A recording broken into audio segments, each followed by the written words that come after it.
Do you know what happens the minute you were born? You start to fucking die. And as you grow up, time and gravity and the elements put a stress on your system.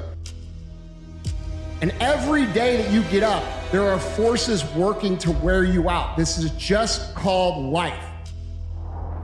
We have to constantly battle against the breakdown of our own strength, our own energy, and our own mental capacity. And you know what I'm trying to say by telling you this? I'm trying to tell you that being tired is part of the fucking game. Okay? So it's not a valid excuse. It's normal. It's a constant. It's part of being human. And if you want to be a high achiever, guess what?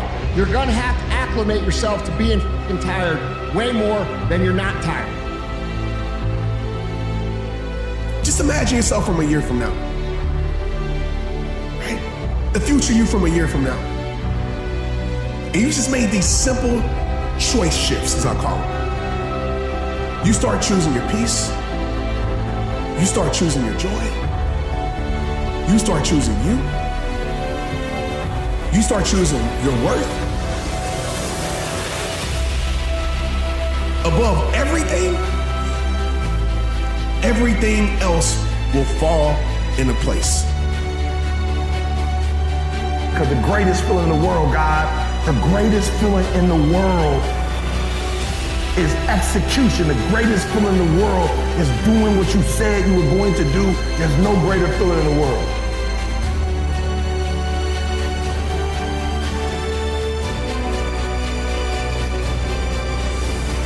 Successful people understand this, guys. Successful people do not use tired as an excuse. In fact, they understand that if they push through the tired, everybody else stops when they're tired. And so by pushing through the tired, you actually create a gap between you and everybody else that you're competing with. And here's another thing that happens when you're tired. Because no one else ever pushes through when they're tired, and because you're someone that always pushes through when you're tired, you learn this unique skill set that allows you to operate at a high level when you're tired.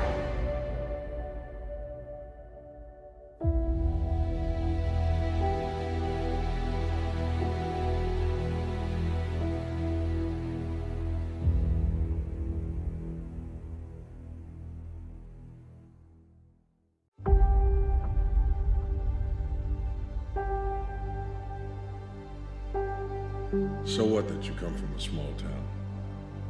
So what that you come from a small school? So what that you came and got your degree from a place that no one's heard of? They didn't need to know about the college, they needed to know about you. They needed to listen and hear the lessons that are embedded inside of you because of what you've gone through. There are people that have roamed the earth the rest of their lives, being confident and comfortable with being average, but that's not you.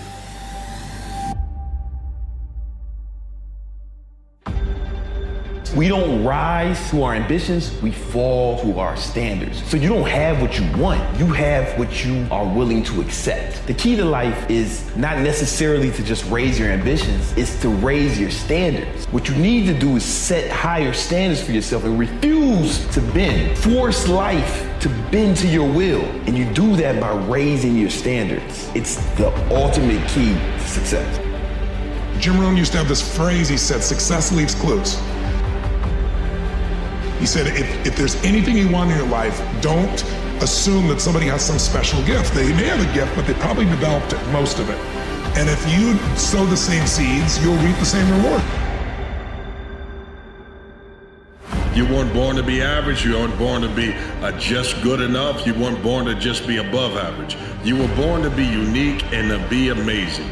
You were born to be something so significant that when the day comes for you to die, there's mourning that happens all over the earth. You see, there is something inside of you, a gift, but it's only a gift when you're willing to give it away. Steve Jobs said, when you grow up, you tend to get told that the world is the way that it is, and that your life is to live your life inside the world and try not to get in too much trouble, and maybe get an education and get a job and make some money and have a family. But life can be a lot broader than that when you realize one simple thing, and that is that everything around us that we call life was made up by people that are no smarter than you. So build a life. Don't live one. Build one. Be the damn disruptor. Stop talking about the same things that happened to you. Stop talking about that person that did you wrong, okay? They moved on with their life. That was a part of your story. That was a chapter. You have more to be written. You still got breath in your body. You can do something about it. You can turn that situation that was supposed to break you to build you, I promise you. But you gotta stop feeling sorry for yourself. You might want something. You might want a better life. You might want to have a fit and athletic body. You might want to have a better relationship. You might want to start making more money and win your financial freedom.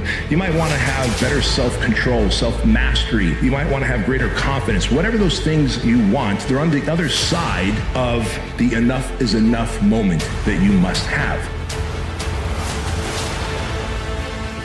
Saying that everything great that you've ever looked at in your entire life was built by tired people. And if you want to be one of the great people that builds amazing things, you're going to have to do so tired as well. That is the way it works. Are you tired? Are you tired right now? I bet you are a little tired. That's normal.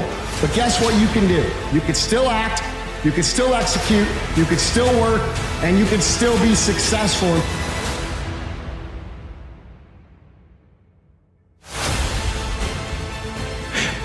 But they're normal people that knew they needed to make a change. And they decided they were going to make a change, and then they made it. And that is what I do. And that is what you can do too. If you have something to change, if you want to change something, change it. Change it now.